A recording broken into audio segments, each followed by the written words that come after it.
Hi everyone, what a beautiful day. I've been up since 4:30 and I'm bored out of my mind, so before work, let's go and do a test route.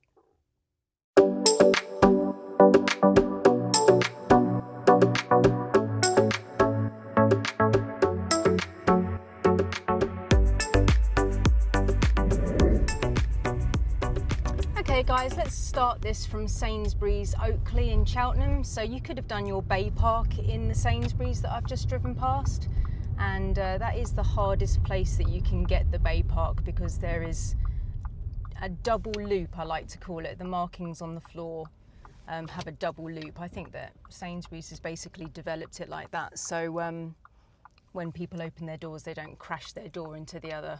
But it does make it harder because the bay itself is much smaller and you do have to end up in between the lines. So yeah, that is a lot harder, I'm afraid. So yeah, anyway, so let's just pretend you've done your Bay Park in there, you've come out and you're turning right at these lights.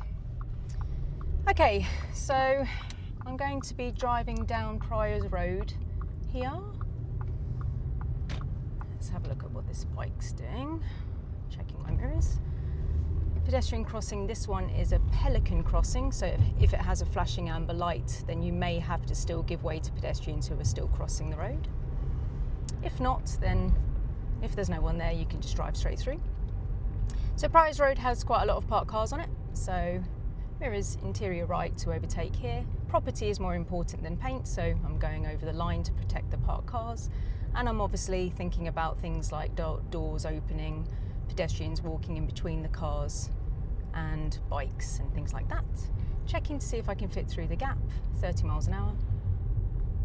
Checking my mirrors for the person who's signalling just in case he turns stupidly and I have to brake. Checking my mirrors again now that the hazard seems to be over. Checking my interior right mirror to go past the van that's slightly stuck out. Property is more important than paint again, so I'm just crossing the line. Interior left mirror to come back in.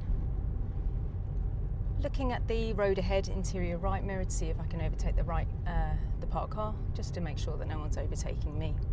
This is the end of Priors Road. It's a Y junction. There's a no entry sign on the right, so I can't go that way. So interior right, because I'm turning right. Signal to the right, speed by braking. Selecting the right triangle, because I'm turning right, because it's a one-way. And speed by gear down into first, giving way, looking both ways, and it looks fine. Okay, so this is not really a roundabout, a video about the roundabout that's up ahead, because I've already done this one in the Cheltenham playlist of test routes. I'm just checking my position.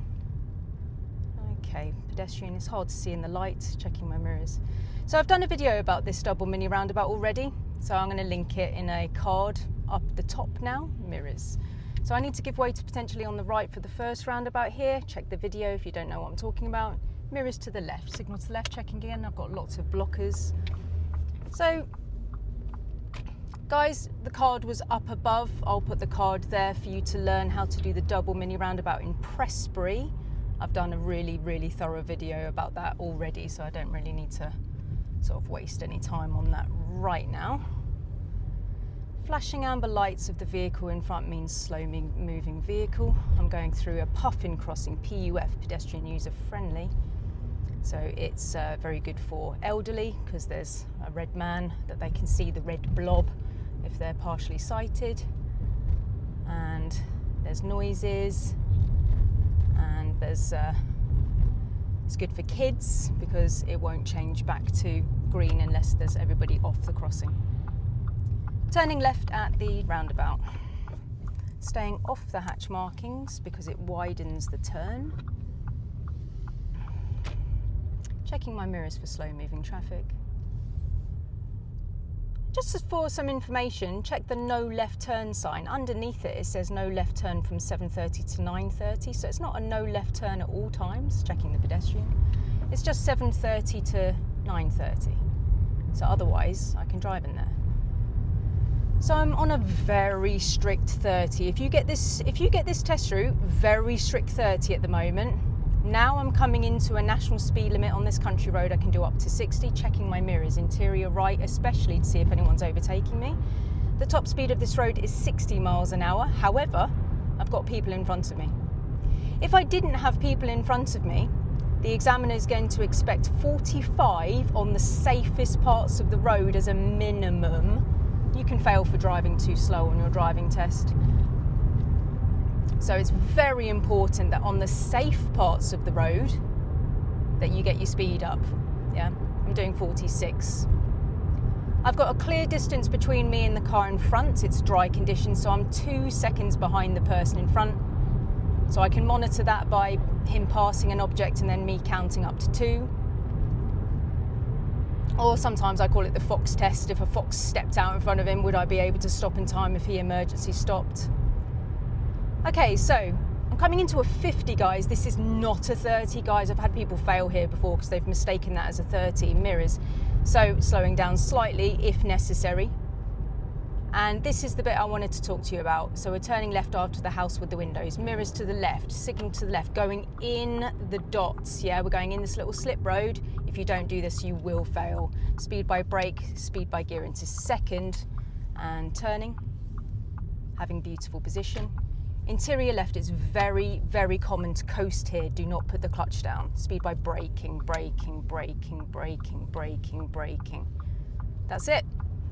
The examiner is highly likely going to pull you up on the left, pull up by the red tree. Interior mirror, signal to the left. It is the most uncomfortable pull up on the left that you've got. This one's horrible.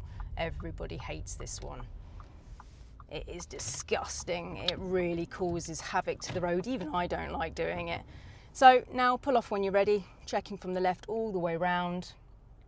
There's one person behind me waiting and giving way. Checking all the way around, checking my blind spot. Yeah, looks good. Signalling, checking my blind spot again, moving off. Ugh, God, I really hate that as well.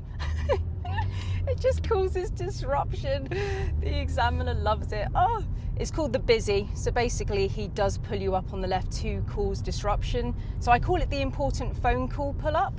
Basically, if you had a really important phone call, then that would take preference over your worry about the other cars when you disturb them, because they need to give way to the people oncoming when you do that pull up. So let's just say there was some kind of phone call where you would win £1 million if you answered it that day, but if you didn't answer it, it went to the next person, right? You'd be like, I'm answering that call no matter what. So you pull up in a safe and convenient place and then you answer the call. Or let's just say like the doctor's calling or the police. Hopefully not. It's a 30. Oh, pigeon, come on, can't brake, there's someone behind me. Checking my mirrors for an increase of speed, but I am going to be pulling into the racecourse on the left to finish this video. Mirrors to the left, signal to the left. Speed by braking, braking, braking, braking, braking, braking, braking, braking, braking, braking, clutch down, braking, braking. And I'm going to pause here because I'm going to U-turn. Guys, I really hope this helps you today, and I'll see you on the next one.